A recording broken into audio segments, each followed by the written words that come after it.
हे भगवान, आप 46 गुणों से युक्त हैं। 10 जन्म के, 10 केवल ज्ञान के, 14 देवकृत और 8 प्रातिहार्य। एक एक प्रातिहार्य की वर्णना, एक एक प्रातिहार्य की उपमा, उनकी महिमा दर्शाना और उस महिमा में उस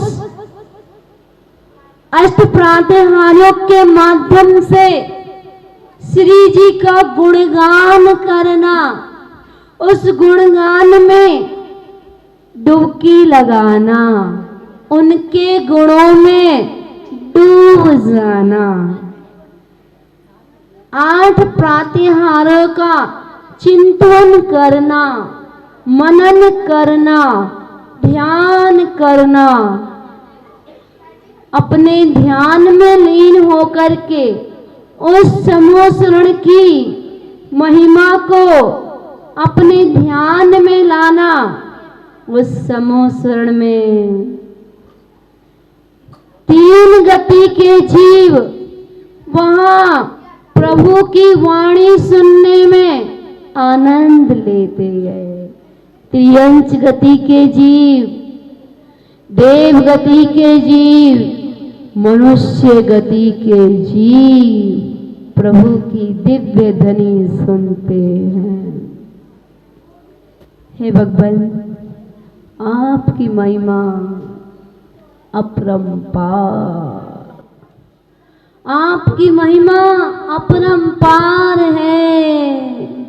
आपका गुणगान देव भी नहीं कर सकते तो सामान्य मनुष्य कैसे कर सकता है। आपकी भक्ति, हे प्रभु, एक बार मन में ये भाव आना चाहिए कि हमें भी एक दिन समोसण में साक्षात जाकर प्रभु की वह दिव्य देशना सुनने को मिले। ऐसे मन में भाव आने चाहिए, ये भावना बानी चाहिए।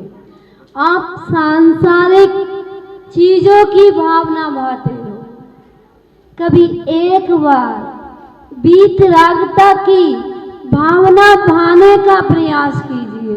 उस वीतरागता में डूबने का प्रयास कीजिए। जब जब आप वीतरागता की ओर निहारोगे, तब तब आपका संसार कम होता चला जाएगा। हे भगवान, बस एक बार उस समोसरण के दर्शन करा दीजिए ना, जिससे एक बालक अपने माता पिता से लड़े आता है, मीठी मीठी भाषा में जिद करता है, पिताजी मुझे यह चाहिए, ये वस्तु चाहिए। और जब तक उसके पिताजी उसकी मनपसंद वस्तु को नहीं दिला देते, तब तक वह अपने माता पिता से जिद करता रहता है। वैसे ही हमारे पिताजी तो 3 लोक के नाथ हैं और हमें भी अपने पिता से जिद करना चाहिए। कैसी जिद करना चाहिए? क्या कहना चाहिए कि हे त्रिलोकीनाथ, एक बार हम आपसे प्रॉमिस करते हैं, एक बार हमें भी समोसरण के दर्शन करा दीजिए ना प्लीज। एक बार हमें भी चित्रशिला के दर्शन करा दीजिए ना। और जब तक हमारी ये फरमाइश पूरी नहीं होगी, तब तक हम आपकी भक्ति करना नहीं छोड़ेंगे, आपका गुणगान करना नहीं छोड़ेंगे। जैसे वो बालक जब तक उसकी डिमांड पूरी नहीं हो जाती है तब तक वो माता पिता को नहीं छोड़ता है। ऐसे ही भगवान जब तक हमें एक बार उस समोसण के दर्शन नहीं हो जाएंगे, जब तक हमें एक बार दिव्य ध्वनि सुनने के लिए नहीं मिलेगी, तब तक प्रभु हम भी शांत नहीं होंगे। हमारी भी यही भावना है। हे भगवान, मुझको भी पूरा विश्वास है एक दिन हम लोग सिद्धशिला जरूर पहुंचेंगे। एक दिन समोसण, उस समोसण में आपकी दिव्य ध्वनि सुनने का अवसर जरूर प्राप्त करेंगे। जब तक हमें ये अवसर प्राप्त नहीं होगा तब तक हम देव शास्त्र गुरु की शरण को कभी नहीं छोड़ेंगे। हे भगवान, जितने भी भाव धारण करने पड़े लेकिन हमें आपका सानिध्य हमेशा मिलता रहे, इसी भावना के साथ बोले पंच परमेश्वरी भगवान। चलते हैं आचार्य मानतुंग स्वामी जी की उस कृति की ओर, जिस कृति में आचार्य मानतुंग स्वामी जी ने गागर में सागर समाया है और इतनी सुंदर महिमा दर्शाई है। उस कृति की ओर 3 छत्र कैसे होते हैं, वो 3 छत्र चलते हैं उन 3 छत्रों की ओर। छत्रत्रयम् तव विभाति शशांक कांत मुच्चैस्ततं स्थगित भानुकर प्रतापम मुक्ताफल प्रकरिजाल विवृद्ध शोभम प्रख्याप्य त्रिजगता परमेश्वरत्व।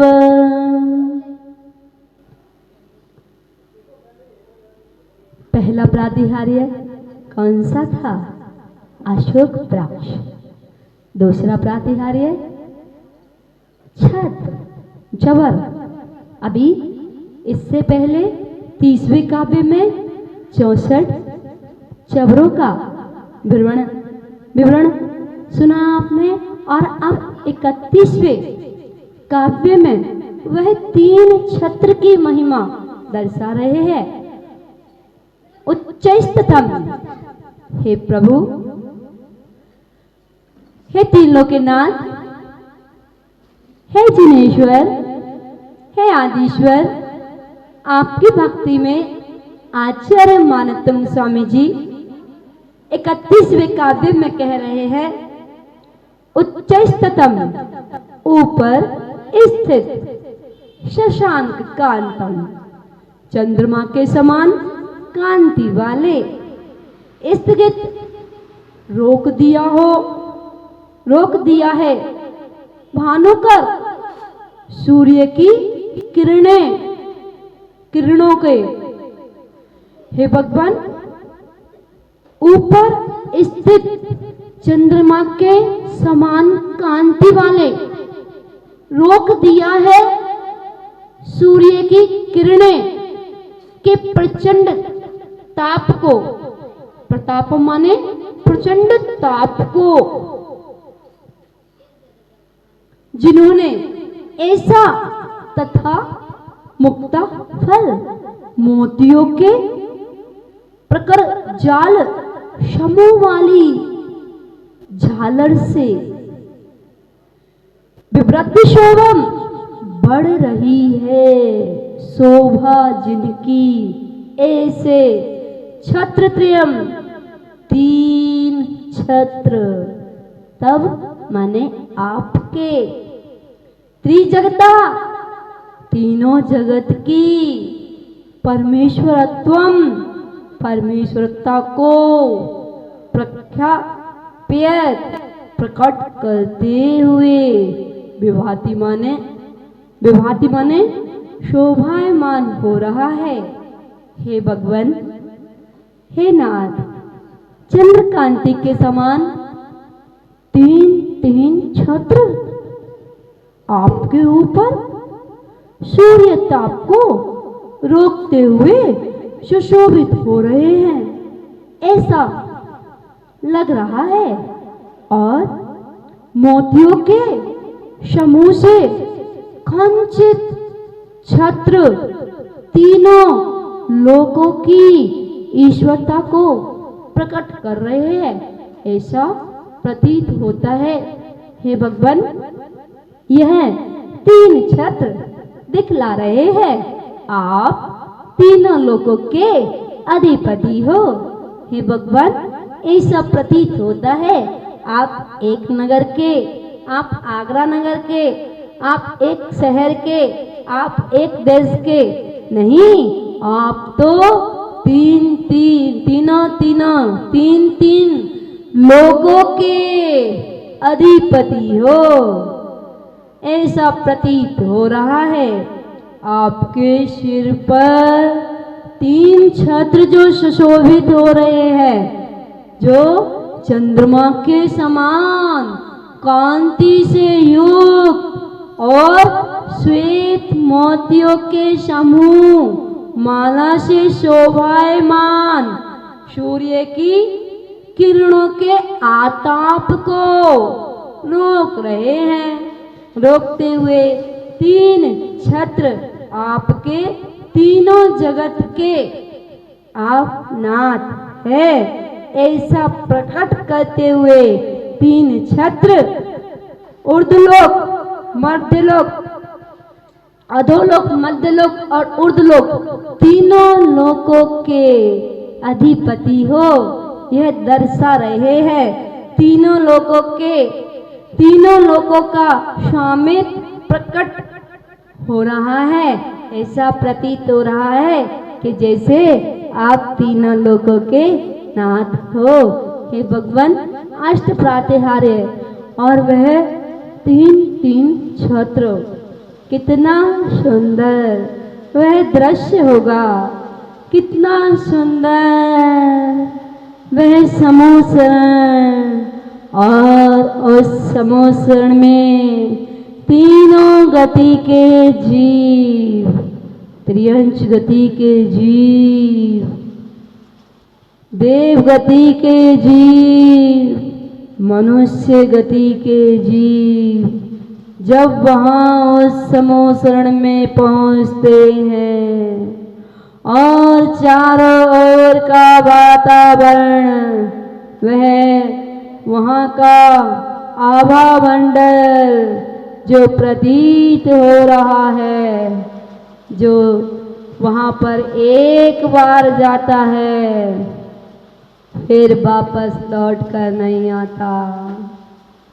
हे भगवान, एक बार जो आपकी दिव्य ध्वनि को सुन लेता है, वह दिव्य ध्वनि मोक्ष को प्राप्त होने वाली होती है, सिद्धशिला के दर्शन कराने वाली होती है, संसार से मुक्त कराने वाली होती है।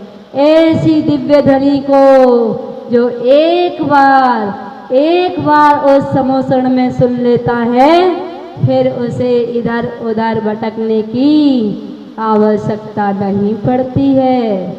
हे भगवान, हम संसार में जो अनादिकाल से भटक रहे हैं, हे भगवान, अनादिकाल हो गया संसार परिभ्रमण करते करते, अभी तक संतुष्टि नहीं हुई।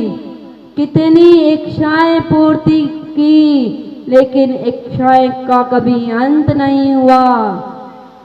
जब देखा वीतरागता की ओर, और उस वीतरागता की ओर जब जैसे जैसे कदम बढ़ाए, उस वीतरागता में जैसे जैसे डूबते चले गए, उस वीतराग परिणाम को देखा।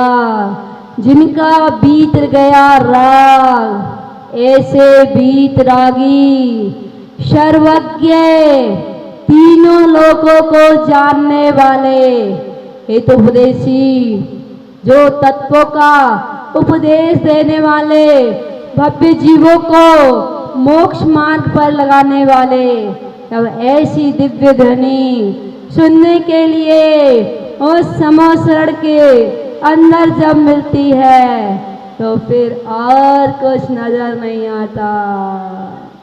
हे भगवान, जो आपका एक बार समोसरण देख लेगा, फिर वह इस संसार में आने की भावना नहीं पाएगा। वो समोसरण से बढ़ के इस संसार में कुछ भी नहीं है। आचार्य मानतुंग स्वामी जी को देखा, उनकी कृति को पढ़ा, उनकी कृति को सुना, उनकी कृति को जाना, तो लगा अरे आचार्य मानतुंग स्वामी जब उस कारागृह के बीच में बैठ करके उन 48 तालों के, उन 48 कोठों के अंदर बैठकर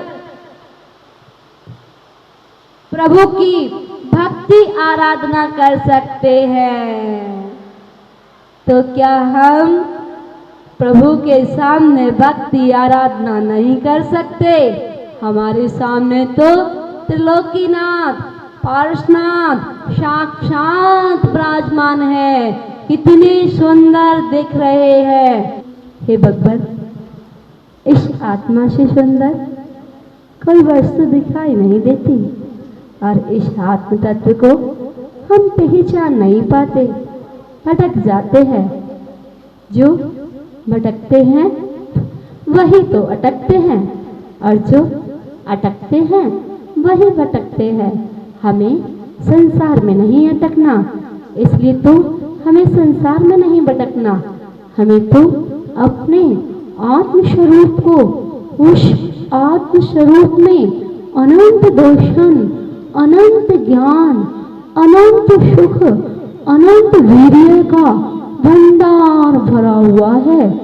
इसलिए हम अपने अनंत चतुष्टय को प्राप्त करना चाहते हैं, इसलिए तो आपकी महिमा गाते हैं, इसलिए तो आपका ध्यान लगाते हैं, उन पंच परमेष्टि का स्मरण करते हैं।